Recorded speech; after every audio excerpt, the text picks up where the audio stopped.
अस्सलामुअलैकुम dear student, मैं वकार अली।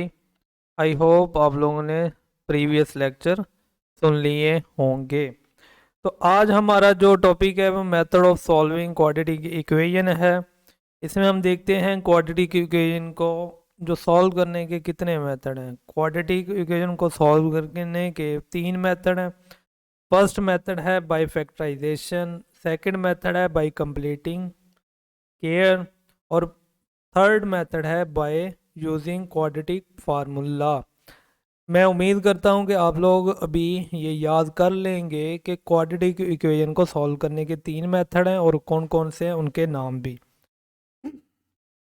हम इस लेक्चर में सिर्फ फैक्टराइजेशन मेथड को डिस्कस करेंगे कि हम किस तरह इससे प्रॉब्लम को सॉल्व कर सकते हैं क्वाड्रेटिक इक्वेशन को। इसमें तीन चार एग्जांपल लेके मैं इसको आपको समझाने की कोशिश करूंगा ताकि आप लोगों को ये मेथड ओके हो जाए। तो इसमें मैं पहले तो जर्नल आपको कुछ बताता हूँ। ये आपके पास क्या होती है, जर्नल इक्वेशन होती है, क्वाड्रेटिक इक्वेशन होती है। तो आपने इस तरह इधर रफ करना है, आपने ए और सी को आपस में मल्टीप्लाई करना है। क्या करना है, ए और सी को आपस में मल्टीप्लाई करके ए सी आ गया। आपने इसके फैक्टर बनाने हैं। क्या बनाने हैं, फैक्टर। तो फैक्टर से मुराद ये है कि अगर आपके पास इन दोनों को मल्टीप्लाई करके 6 आता है, मसलन इधर कोई ऐसे, चलो मैं लिख लेता हूँ, x square plus 7x plus 12 is equal to 0, ये इक्वेशन है। इसमें ए की जगह पे क्या है, 1 है, और सी की जगह पे क्या है, 12 है। आप अनदर वर्ड में ये कह सकते हैं एक्स स्केयर के कोफिशिएंट को और कांस्टेंट को मल्टीप्लाई करना है। एक्स स्केयर का कोफिशिएंट 1 है और कांस्टेंट क्या है, 12। इन दोनों को मल्टीप्लाई किया तो आपके पास आ गया 12। ओके, अभी आपने 12 के फैक्टर बनाने। फैक्टर से मुराद है वो नंबर जो इसे कंप्लीटली डिवाइड कर दे, मतलब रिमाइंडर 0 आ जाए। इसका मतलब 1 इसको डिवाइड कर सकता है ना, ये देखो, जब 1 से डिवाइड करेंगे आंसर क्या आएगा, 12 आएगा। तो ये 0 आ गया रिमाइंडर। अभी ये देखो ये जो आंसर आया है ये भी तो इसको 12 को डिवाइड कर रहा है ना, तो आंसर क्या आ रहा है, 1 आ रहा है। इसका मतलब है जो डिवाइड कर रहा है अगर वो कम्प्लीटली डिवाइड करता है आंसर 0, रिमाइंडर 0 आता है, तो जो इसका आंसर होता है वो भी इसको डिवाइड करेगा। इसका मतलब है कि ये वाला भी और ये वाला भी फैक्टर बनेगा। तो आप 1 फैक्टर है, 1 इधर रख लें और 12 इधर रख लें। ओके, फर्स्ट क्वेश्चन में मैं सारे स्टेप पहले करूंगा फिर बताऊंगा कि ये क्या है, किस तरह आपने करना है। बट जब नेक्स्ट क्वेश्चन करूंगा तो उसमें थोड़ा सा हमें पता चल चुका होगा, फिर हम इजीली चीज़ों को देख पाएंगे। ये देखो इसके 2 भी फैक्टर है, 2 पे डिवाइड होता है ना 12, तो आंसर क्या आया, 6 आया। तो ये देखो आपको पता है 6 भी तो इसको डिवाइड करता है ना, तो ये इसके फैक्टर है। तो 2 भी और 6 भी, 2 ऊपर लिख दिया और 6 नीचे लिख लिया। इसके बाद 3 भी है, और 3 को जब डिवाइड करोगे, 3 से डिवाइड 12 करोगे तो 4 आंसर आएगा। तो 4 भी तो इसका फैक्टर हुआ ना। पॉजिटिव नंबर में इसके अलावा इसके कोई फैक्टर और नहीं है। तो आप बस ये याद रखिएगा, ये ऊपर वाला 1 2 3 है और ये नीचे वाले हैं, क्योंकि 1 का 12 के साथ है, 2 का 6 के साथ है, 3 का 4 के साथ है। इसी तरह ही जब माइनस में करेंगे ना तो माइनस का -12 के साथ आएगा। आप देख सकते हो -1, सॉरी मैं कलर चेंज कर लेता हूँ ताकि आपको नोट करने में परेशानी ना हो। ये देखो जब -1 से 12 को डिवाइड करोगे तो -12 आंसर आएगा। ओके, तो नहीं, माइनस माइनस प्लस ही होगा ना, तो फिर ये माइनस होगा। ओके, तो इसी तरह ही ये जो माइनस, फिर ये भी माइनस हो जाएगा। ओके, तो ये जब माइनस से डिवाइड करोगे तो -12 आएगा। ओके, और जब -2 से करोगे तो -6 आएगा, जब -3 से करोगे तो -4 आएगा। ओके, इस इन प्लस में और माइनस के अलावा इनकी जो है ना फैक्टराइजेशन कोई और नंबर नहीं कर सकता। अगर फैक्टराइजेशन होगी तो 6 नंबर, 6 और 6 12 नंबर हैं प्लस और माइनस में ना, इन्हीं नंबर में से ही आप लोगों की फैक्टराइजेशन होगी। कहने का मतलब मिडिल टर्म ब्रेक होगी और कोई भी नहीं कर सकता ना।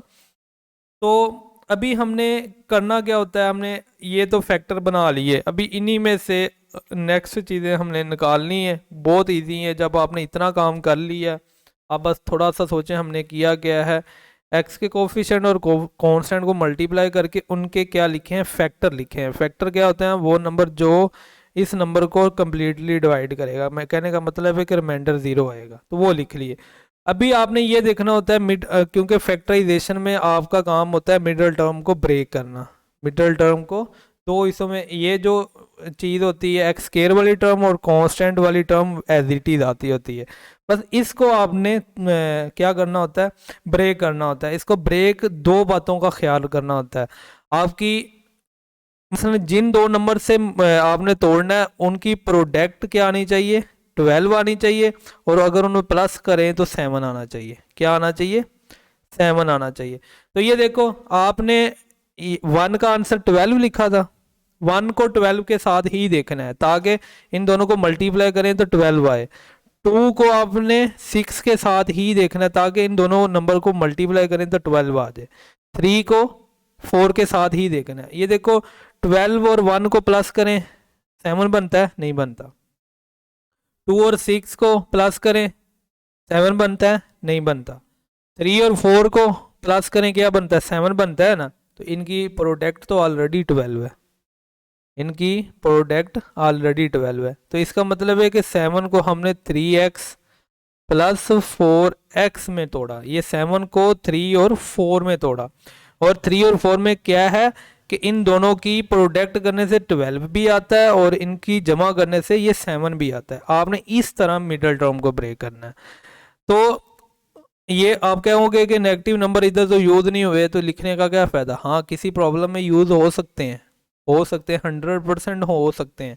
तो इसलिए मैंने फर्स्ट क्वेश्चन में सारी चीज़ें बता दी कि फैक्टर किस तरह निकालते हैं और कौन कौन से फैक्टर होते हैं। और आपने, और ये भी मैंने बता दिया कि 1 को 12 के साथ ही प्लस करना है, 2 को 6 के साथ ही करना है, और 3 को 4 के साथ ही करना है। इसी तरह अगर करना पड़ता -1 को -12 के साथ ही करते, -2 को -6 के साथ ही करते, और -3 को -4 के साथ ही प्लस करते। क्यों इस तरह करते, वो इसलिए करते क्योंकि इन दोनों की, ये देखो जब हमने जो हमारा डिवाइड करने वाला और जो आंसर है इन दोनों को जब हम मल्टीप्लाई करते हैं तो हमेशा यही डिवाइड होने वाला ही आता है। इसलिए हम कहते हैं कि इसको इसके साथ, इसको इसके साथ ही करना है। किसी और नंबर के साथ करेंगे तो वो तो प्रोडक्ट में नहीं आएगा ये नंबर डिवाइड होने वाला। तो इसलिए एक स्टेप तो हमारा ये जो प्रोडक्ट वाला इधर से ही स्किप हो जाता है जब हम इसको इसके साथ, इसको इसके साथ ही देखेंगे। ओके, तो ये मिडिल टर्म ब्रेक होगी। मिडिल टर्म ब्रेक करने के बाद हमारे पास 4 टर्म्स आ जाती हैं। तो फर्स्ट 2 टर्म और सेकंड 2 टर्म में से आपने कॉमन लेना होता है। तो ये मैंने कॉमन ले लिया, x इधर से कॉमन आया, x + 3 आया। अभी आपने सेकंड जो 2 टर्म्स है ना, इनमें से इस तरह कॉमन लेना है कि आपके पास जो कॉमन के बाद जिस तरह x को कॉमन लिया, इधर x + 3 बचा ना, तो इधर आपका x + 3 आना चाहिए। जब मैंने 4 कॉमन लिया तो इधर तो x आ गया, तो इधर 3 बच गया। तो ये देखो इन दोनों को 4x और 4 3 12, ये 12 बन गया। इसका मतलब है कि हमने सही किया ये स्टेप से इस स्टेप को। तो ये देखो ये क्या बन गई, कॉमन आ गए। तो अभी आपने, आपके पास कितनी टर्म बन गई, 2 टर्म बन गई। ये एक टर्म है और ये दूसरी टर्म है। इनमें से क्या कॉमन आ रहा है, इसमें आपके पास x + 3 कॉमन आ रहा है। क्या आ रहा है, x + 3 कॉमन आ रहा है। इधर से x रह गया और इधर से +4 रह गया। ओके, तो और नोमिनेटर में आपके पास इक्वल 0 था, तो ये इक्वल 0 चलता आ रहा है साथ साथ। ओके, तो ये देखो अभी हमने तो रूट निकालने हैं ना, इनकी वैल्यू निकाल ली है। तो अभी क्या कर सकते हैं, ये देखो 2 नंबर हैं, ओके, या 2 एक्सप्रेशन वो आपस में मल्टीप्लाई हो रहे हैं तो 0 आ रहा है। ऐसे ही है, इसका मतलब है कि या तो ये 0 है या ये 0 है या दोनों 0 है, हमें नहीं पता कौन 0 है। तो हम क्या करते हैं, हम कहते हैं या तो ये 0 है, सॉरी हम कहते हैं या तो ये 0 है और या ये 0 है। ओके, तो इधर से हमारे पास ये 2 इक्वेशन आ गई। इधर से हम x की वैल्यू फाइंड कर सकते हैं। ये -3 आ गई, ये x की वैल्यू -4 आ गई। ओके, आप लोगों को समझ आई होगी ये 0 को लहदा लहदा क्यों किया। अभी मैं इसी एग्जाम्पल को थोड़ा सा मॉडिफाई करता हूँ, जो x square -7x plus 12 is equal to 0। तो ये देखो इधर मेरा x का कोफिशिएंट क्या था, 7 प्लस में था, इधर मैंने माइनस में कर दिया। तो मैं इन्हीं फैक्टर को मद्देनजर रखता। ये देखो 3 और 4 को प्लस करने से -7 आ सकता है।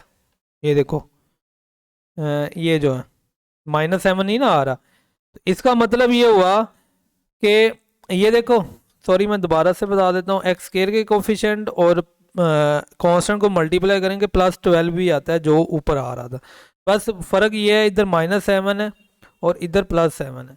तो ये देखो अभी आपके ये वाले फैक्टर आपकी सहूलत करेंगे, क्योंकि 3 और 4 को प्लस करो क्या आता है, -3 को प्लस करो -4 में तो आपका क्या आता है, -7 आता है ना। तो इन दोनों को मल्टीप्लाई करो तो 12 आता ही आता है, क्योंकि माइनस माइनस प्लस 3 4 12 आता है। तो ये देखो इस तरह आपके नेगेटिव नंबर आपको सपोर्ट करते हैं, नेगेटिव फैक्टर।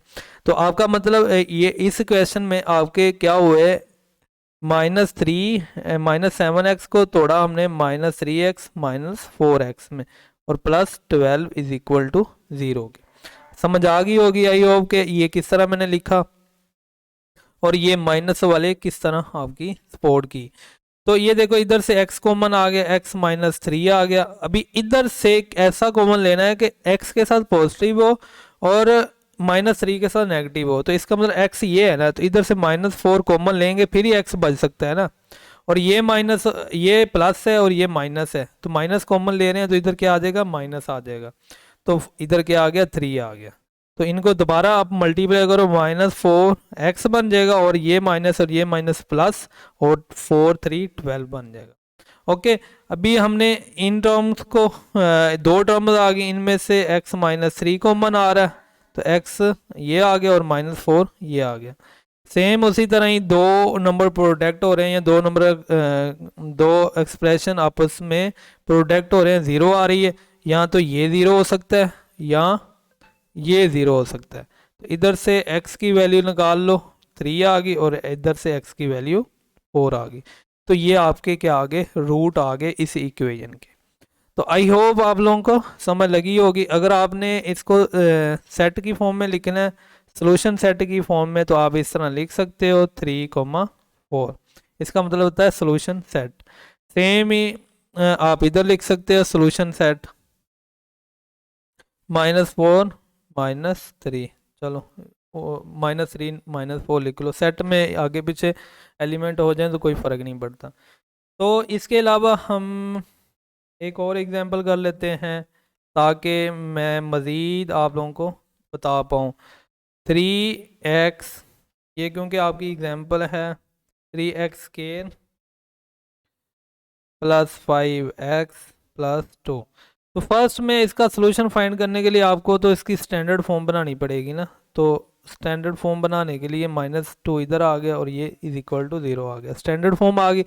सेम आपने किसको, x² के कोफिशिएंट को 3 है, मल्टीप्लाई किससे करना है, कांस्टेंट से, -2 है, तो आपका -6 आंसर आ गया। अभी आपने -6 के फैक्टर बनाने हैं।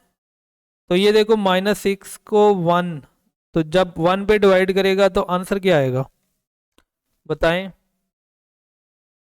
बताएं, -6 आएगा या +6 आएगा, -6 आएगा ना, कि 1 इससे मल्टीप्लाई होगा, -6 आएगा, फिर सिंबल चेंज होंगे, फिर 0 आएगा। इसका मतलब 1 पे -6 फैक्टर आया। इसी तरह 2 पे क्या आएगा, 2 पे क्या आएगा, सॉरी 2 पे आएगा -3,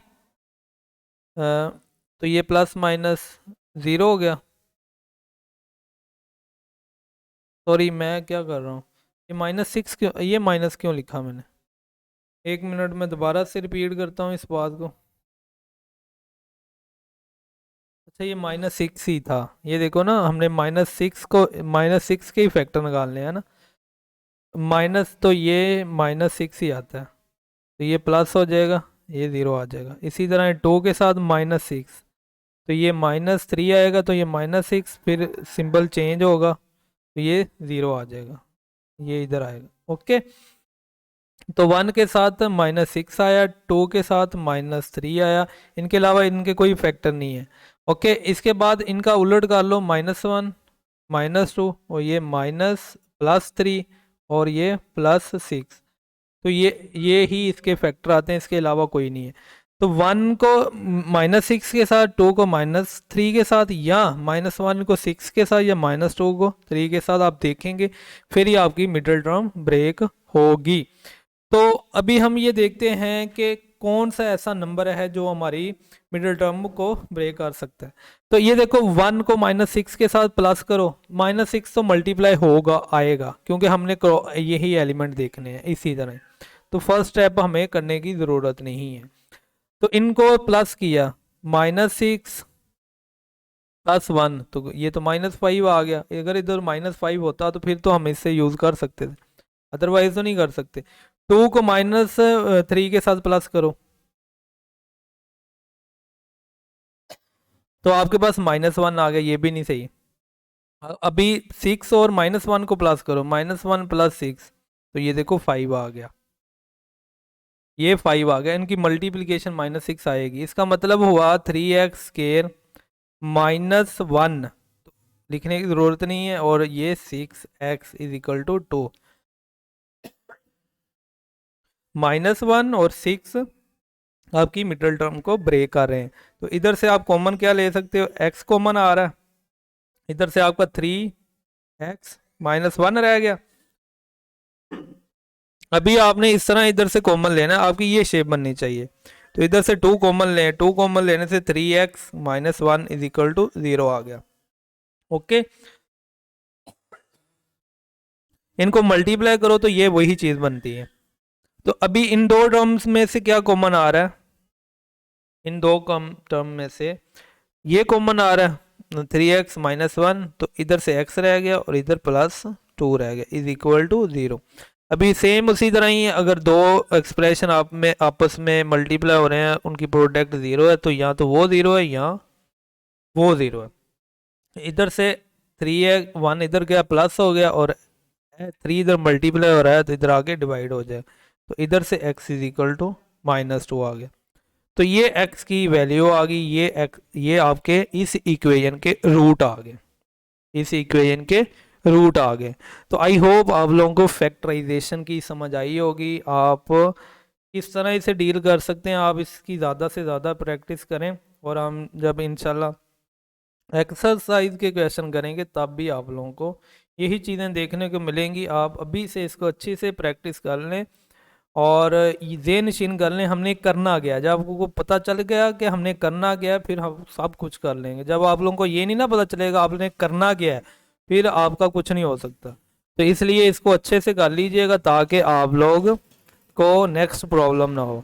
अगर तो आप लोगों ने चैनल को सब्सक्राइब नहीं किया तो काइंडली कर लें, ताकि नेक्स्ट आने वाली वीडियो आप लोगों को ईजीली मिल सके। थैंक यू, अल्लाह हाफिज़।